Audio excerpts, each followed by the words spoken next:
রাজেশ চ্যানেলের পক্ষ থেকে তোমাদের সকলকে স্বাগত। আজ আলোচনা করব অষ্টম শ্রেণীর ইতিহাস বিষয়ের প্রথম পর্যায়ক্রমিক মূল্যায়ন 2024-এর সাজেশন নিয়ে। তোমরা ইতিমধ্যেই জেনেছো যে তোমাদের প্রথম পর্যায়ক্রমিক মূল্যায়ন অর্থাৎ ফার্স্ট সামেটিভ পরীক্ষার পূর্ণমান 15, এর জন্য সময় পাবে তোমরা 30 মিনিট। সিলেবাস সম্পর্কে আসি। দেখো, আঞ্চলিক শক্তির উত্থান এবং ঔপনিবেশিক কর্তৃত্ব প্রতিষ্ঠান অর্থাৎ দ্বিতীয় এবং তৃতীয় এই দুটি অধ্যায় থেকে তোমাদের প্রথম পর্যায়ক্রমিক মূল্যায়নের প্রশ্নপত্র আসবে। প্রথমেই এমসিকিউ প্রশ্নে আসি। এমসিকিউ দেখো, এখানে তোমাদের 3টি এমসিকিউ লিখতে হবে। এর জন্য 3-এর বেশি অধিকাংশ স্কুলে অপশান পাবে, অর্থাৎ 3-এর বেশি প্রশ্ন আসবে, সেখান থেকে তোমাদের 3টি প্রশ্ন লিখতে হবে। এইখানে যে প্রশ্নগুলি অর্থাৎ এমসিকিউ প্রশ্নগুলি আমি দিয়েছি, সেই প্রশ্নগুলি এই এমসিকিউ হিসাবে না আসেও তোমাদের এসএকিউ প্রশ্ন হিসাবে অর্থাৎ অতি অল্প কথায় উত্তর দেওয়ার প্রশ্ন হিসাবেও আসতে পারে। সেই জন্য তোমরা এমনভাবে প্রশ্নগুলি পড়বে যাতে যে ফরম্যাটেই প্রশ্ন আসুক সেই ফরম্যাটেই তোমরা উত্তর দিতে পারো। দেখো, প্রথম প্রশ্ন, পলাশির যুদ্ধ সংগঠিত হয়েছিল 1757 খ্রিস্টাব্দে। অধীনতামূলক মিত্রতার নীতি। অধীনতামূলক মিত্রতার নীতি লর্ড ওয়েলেসলি। এই প্রসঙ্গে বলি যে কর্নওয়ালিস এবং ডালহৌসির যে প্রবর্তিত নীতিগুলি বা ব্যবস্থাগুলি, সেই বিষয়গুলিও তোমরা এই প্রসঙ্গে জেনে রাখবে। ঔরঙ্গজেবের শাসনকালে মুর্শিদ কুলি খান ছিলেন বাংলার দেওয়ান। আহমদ শাহ আবদালি ছিলেন একজন আফগান। ব্রিটিশ কোম্পানিকে বাংলা, বিহার, উড়িষ্যার দেওয়ানি অধিকার দেন সম্রাট দ্বিতীয় শাহ আলম। কি বললাম? ব্রিটিশ কোম্পানিকে বাংলা, বিহার, উড়িষ্যার দেওয়ানির অধিকার দেন সম্রাট দ্বিতীয় শাহ আলম। স্বেচ্ছায় অধীনতামূলক মিত্রতার নীতি মেনে নেন নিজাম, হায়দ্রাবাদের নিজাম। সাদ্দাকের প্রশ্নে আসি। দেখো, 1764 খ্রিস্টাব্দে বাংলার যে নদীপথগুলি, সেই নদীপথগুলির জরিপ করেছিলেন জেমস রেনল্ড। বাংলায় চিরস্থায়ী বন্দোবস্ত প্রবর্তিত হয় 1793 খ্রিস্টাব্দে। মুম্বাইতে প্রথম সুতির কাপড় তৈরি কারখানা স্থাপিত হয়েছিল 1853 খ্রিস্টাব্দে। সূর্যাস্ত আইন যুক্ত ছিল চিরস্থায়ী বন্দোবস্তের সঙ্গে।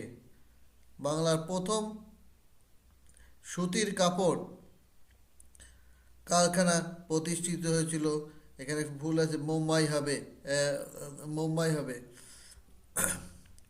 দেখো, পরের প্রশ্নে আসি। দাদন কথার অর্থ হচ্ছে অগ্রিম অর্থ। দাদন কথার অর্থ হচ্ছে অগ্রিম অর্থ। তাহলে এখানে যে এমসিকিউগুলি রয়েছে, এই এমসিকিউগুলি তোমরা এমনভাবে পড়বে যে এই এমসিকিউর প্রশ্নগুলি এসএকিউতে আসলেও তোমরা উত্তর দিতে পারবে। এবার আসি এক কথায় প্রশ্নের উত্তরে। দেখো, দেওয়ান পদে মুর্শিদ কুলি খানের নিয়োগ পাকাপাকি দেন কোন সম্রাট? সম্রাট ফারুক শিয়ার। শ্রীরামপুর মিশনের মিশনারিদের মধ্যে সবথেকে উল্লেখযোগ্য ছিলেন উইলিয়াম ক্যারি। বক্সার যুদ্ধ সংগঠিত হয়েছিল 1764 খ্রিস্টাব্দে। সত্যবিলাপ নীতি প্রবর্তন করেন কি? সত্যবিলাপ নীতি প্রবর্তন লর্ড ডালহৌসি। অযোধ্যার নবাব কে ছিলেন? সাদাত খান। দেখো, পরের প্রশ্ন, বাংলায় জমিদারি বন্দোবস্ত প্রবর্তন করেন লর্ড কর্নওয়ালিস। চিরস্থায়ী বন্দোবস্তের প্রেক্ষাপটে বা চিরস্থায়ী বন্দোবস্ত প্রবর্তন করলে জমিদারি ব্যবস্থা প্রবর্তিত হয়। কবে? আলীবর্দী খাঁ মারা যান 1756 খ্রিস্টাব্দে। দেখো, হায়দ্রাবাদ রাজ্যের প্রতিষ্ঠাতা কে ছিলেন? মীর জামার উদ্দিন খান। হায়দ্রাবাদ কবে থেকে নিজামের শাসনের অধীনে আসে। দেখো 1740 খ্রিস্টাব্দে হায়দ্রাবাদ নিজামের শাসনে আসে। আলীনগরের সন্ধি, মোস্ট ইম্পর্টেন্ট প্রশ্ন, আলীনগরের সন্ধি স্বাক্ষরিত হয় কবে? 1757 খ্রিস্টাব্দের ফেব্রুয়ারি মাসে। এরপরে 2 নম্বরে একটি প্রশ্ন লিখতে হবে, অধিকাংশ স্কুলেই এই ফরম্যাট ফলো করা হয়। দেখো কে কবে এশিয়াটিক সোসাইটি স্থাপন করেন? দেখো সংস্কৃত ভাষার উন্নতির জন্য, ভারতীয় সাহিত্যের ইংরেজিতে অনুবাদ করার জন্য স্যার উইলিয়াম জোন্স কলকাতাতে 1784 খ্রিস্টাব্দে এশিয়াটিক সোসাইটি প্রতিষ্ঠা করেন। 1770 খ্রিস্টাব্দে ভয়াবহ দুর্ভিক্ষ, সেই দুর্ভিক্ষকে 76-এর মন্বন্তর বলা হয়। অর্থাৎ বাংলায় 1776 খ্রিস্টাব্দে এই দুর্ভিক্ষ হয়েছিল বলে এই দুর্ভিক্ষকে 76-এর মন্বন্তর বলা হয়। ব্রিটিশ প্রেসিডেন্সি ব্যবস্থা, মোস্ট ইম্পর্টেন্ট প্রশ্ন। তোমরা এই এই যে ব্রিটিশ প্রেসিডেন্সি ব্যবস্থা মুখস্থ করবে। এই প্রশ্নগুলি থেকেই কিন্তু প্রশ্ন 100% না আসলেও 90 অ্যাবভ প্রশ্ন তোমরা পাবেই। কোম্পানির পরিচালিত আইনি ব্যবস্থার সংঘাতের ক্ষেত্রে কর্নওয়ালিস কি ভূমিকা পালন করেছিলেন? দেখো কর্নওয়ালিস কোড চালু করেছিলেন, অর্থাৎ কর্নওয়ালিস বিভিন্ন আইনি সেই আইনগুলিকে একটি একটি সংকলন করেছিলেন, যা কর্নওয়ালিস কোড নামে পরিচিত। এই প্রশ্নগুলি তোমরা খাতায় লিখে এখন থেকেই মুখস্থ করো। আশা করি তোমরা যে স্কুলেই পড়ো না কেন এই প্রশ্ন থেকে তোমরা কমন পাবে। নেক্সট দেখো, কোম্পানি সিপাহী বাহিনী বলতে কি বোঝানো হতো? কোম্পানির সিপাহী বাহিনী বলতে কি বোঝানো হতো? তাহলে ভারতীয়দের নিয়ে সেনাবাহিনী গড়েছিল, অর্থাৎ সেই সেনাবাহিনীতে ব্রিটিশদের সেই সেনাবাহিনীতে বেশিরভাগই ছিল কৃষকেরা। দেখো তাহলে আমি ধীরে ধীরে স্ক্রল করছি, তোমরা এখান থেকে স্ক্রিনশট হোক, লিখে পজ করে হোক, লিখে উত্তরগুলি লেখো। কোম্পানির শাসনে জরিপ ক্ষেত্রে রেনেলের ভূমিকা, জেমস রেনেলের ভূমিকা তোমরা আগেই জেনেছো যে নদীপথের জরিপ তিনিই প্রথম করেছিলেন। তারপরে দেখো 7 দাগের প্রশ্ন, খুব ইম্পর্টেন্ট প্রশ্ন, পরীক্ষায় এসেই থাকে। পলাশীর লুণ্ঠন কাকে বলে? তাহলে পলাশীর লুণ্ঠন কাকে বলে? মোস্ট ইম্পর্টেন্ট প্রশ্ন। পলাশীর যুদ্ধের জয়লাভের পর ইস্ট ইন্ডিয়া কোম্পানি ভারতের অর্থ এবং সম্পদ দুইকেই ভারত থেকে নিজেদের সাথে ইংল্যান্ডে পাঠিয়েছিল, নামে এবং বেনামে। তাহলে এই যে লুট, এই সম্পদের নির্গমন, এটাকেই বলা হচ্ছে পলাশীর লুণ্ঠন। নেক্সট 3 নম্বরে একটি প্রশ্ন লিখতে হবে।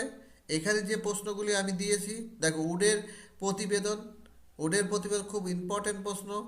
দ্বৈত শাসন ব্যবস্থা, দেখো দ্বৈত শাসন ব্যবস্থা 2 নম্বরে। 3 নম্বরে ফারুক শিয়ার ফরমানের গুরুত্ব। এখান থেকে তোমরা সাজেশন করতে যাবে না, এই কটা প্রশ্ন তোমরা লেখো, মুখস্থ করো, তোমরা নিশ্চিত যে তোমরা 15-15 পেয়ে যাবে, তোমরা নিশ্চিত থাকো। কে কিভাবে হায়দ্রাবাদের আঞ্চলিক শাসন প্রতিষ্ঠা করেছিলেন? নেক্সট রেগুলেটিং অ্যাক্ট, কি কি বলা আছে রেগুলেটিং অ্যাক্টে? গুরুত্বপূর্ণ প্রশ্ন।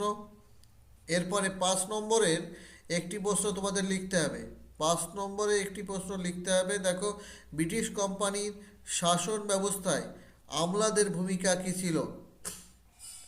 দেখো আমলাতন্ত্র, সেই আমলাতন্ত্র প্রতিষ্ঠা করেছে লর্ড কর্নওয়ালিস। তাহলে এই কর্নওয়ালিসের এই আজকে যে তোমরা আমলাতন্ত্র দেখতে পাচ্ছ সরকারের কাজকর্ম পরিচালনার জন্য, সেটি প্রথম গড়ে তুলেছিলেন কে? Lord Cornwallis.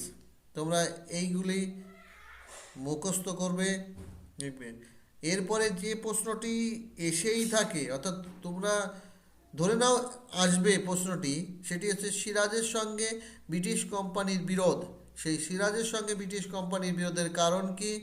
দেখো কোম্পানির ষড়যন্ত্র, যে রীতি, সেই রীতির অবমাননা, অর্থাৎ রাজ্যাভিষেক ঘটলে তাকে কোম্পানি থেকে বিভিন্ন উপহার পাঠাতে হয়, সেইগুলি করেননি।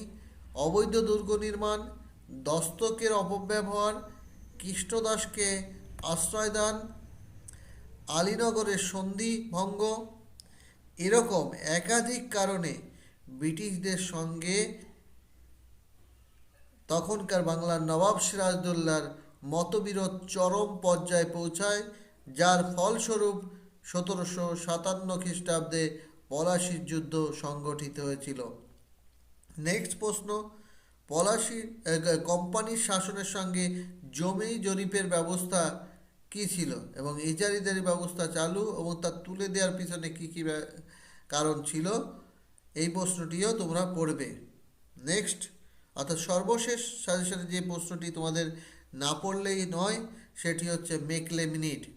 তাহলে মেকলে মিনিট এই প্রশ্নটিও তোমরা পড়ে নেবে। মেকলের প্রতিবেদন খুব আসার সম্ভাবনা প্রবল।